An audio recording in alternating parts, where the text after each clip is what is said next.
अस्सलाम वालेकुम बच्चों। तुम ठीक पे खैर आफियत सान उम्मीद करान तुम ठीक ठाक तो बच्चों आज सबक डाक वोल चोरमुत तो अमिक मशकी सवालात चूँकि नज़म सारी पर्म लुक बथो मज मशहूर सान तवारीख पहचान ये मज तवारीख नज़म मज पेश कर तो तथो बच्चों यह बड़ तफसील सान पर्म वजाहत सान तो बच्चों क्या सवाल तथो बच्चों तो तिहंद जवाब वन बह तुम थो ध्यान तो अमी अनुमान करो तुम पन्न कापियन पे नोट गोडनुक सवाल वो तुम पाने सवाल क्या अमुक जवाब डाक वलिस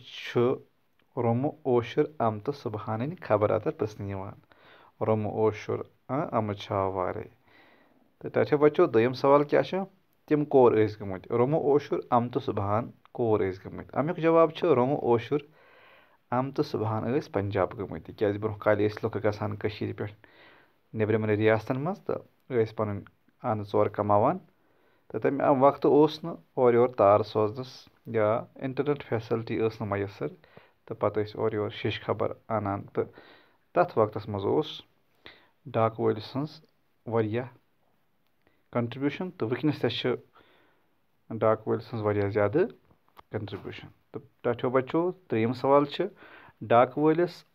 क्या आव बख्शिश रंग दिन तो अमुक सवाल डाक वलिस आव तुमुल बख्शिश रंग दिन यानी कुस तुमुल छटने तुमुल। सवाल नंबर 4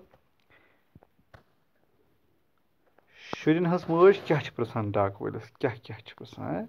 तो अमुक जवाब शुरन हज मज तत नेरनुक वक्त तो शुरन हज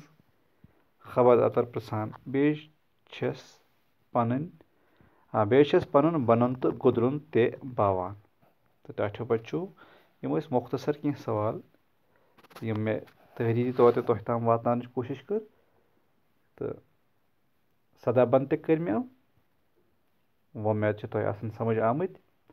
तो यम सवाल करो तुम कापी पे नोट तो बे करो ज़बानी याद मजीद यम बाकी सवाल तम करो बेस अकिस लेक्चरस मज मुकम्मल। फिलहाल दियो वह तुम पन्नस जाहिद सर इजाज़त। अस्सलाम वालेकुम।